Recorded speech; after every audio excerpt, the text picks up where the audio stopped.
Deixa o teu canto seguro no escuro. Salta fora, tu és algo especial. Deus te ama tal como tu és. Queridos amigos e amados irmãos em Cristo, a paz seja connosco. Hoje trago para a nossa meditação um texto bíblico do apóstolo Pedro que faz parte da sua primeira carta, capítulo 5, versos 1 a 11, onde ele diz assim: Aos anciãos, pois, que há entre vós, rogo eu que sou ancião com eles e testemunha dos sofrimentos de Cristo e participante da glória que se há de revelar. Apacentai o rebanho de Deus que está entre vós, não por força, mas espontaneamente, segundo a vontade de Deus, nem por torpe ganância, mas de boa vontade, nem como dominadores sobre os que vos foram confiados, mas servindo de exemplo ao rebanho, e quando se manifestar o sumo pastor, recebereis a imarcessível coroa da glória. Semelhantemente, vós os mais moços, sede sujeitos aos mais velhos, e cingi-vos todos de humildade uns para com os outros, porque Deus resiste aos soberbos, mas dá graça aos humildes.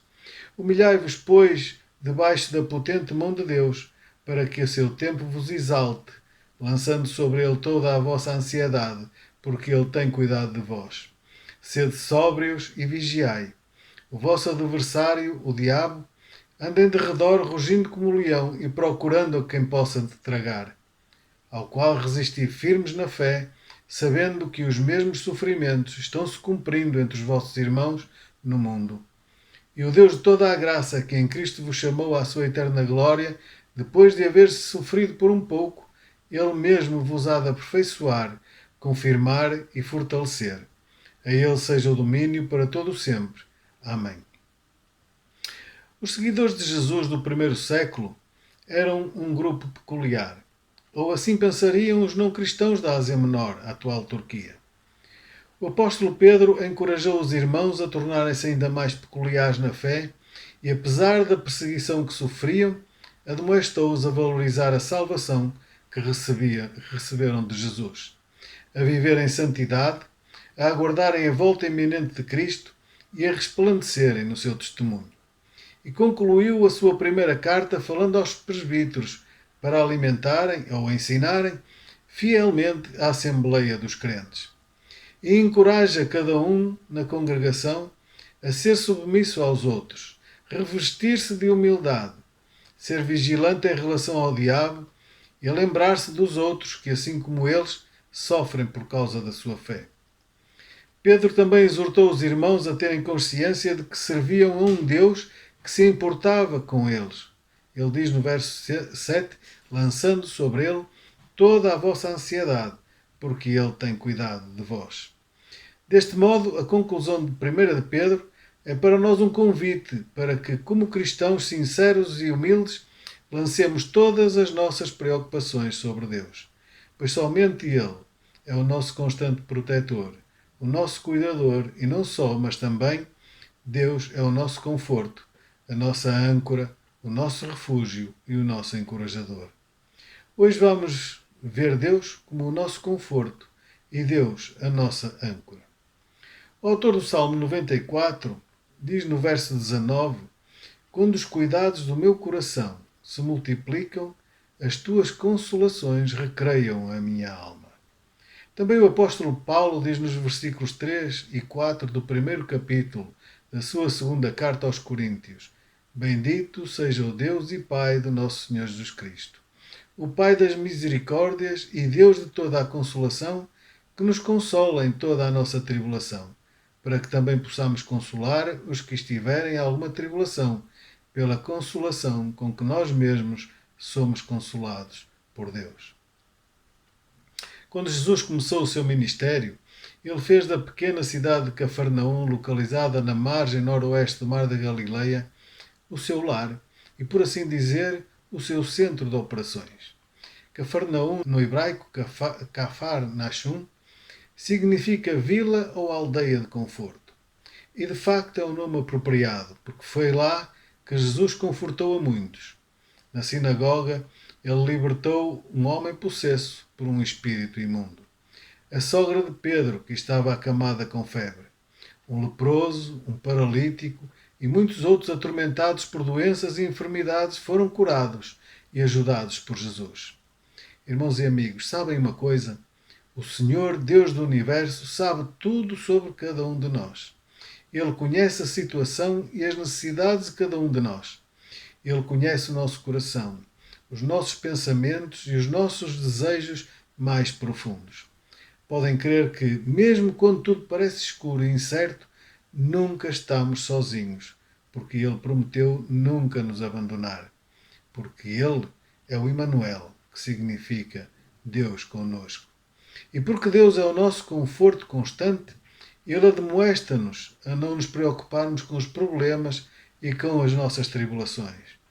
Vejam o que ele diz no Evangelho de João, capítulo 16, verso 33. Tenho-vos dito estas coisas para que em mim tenhais paz.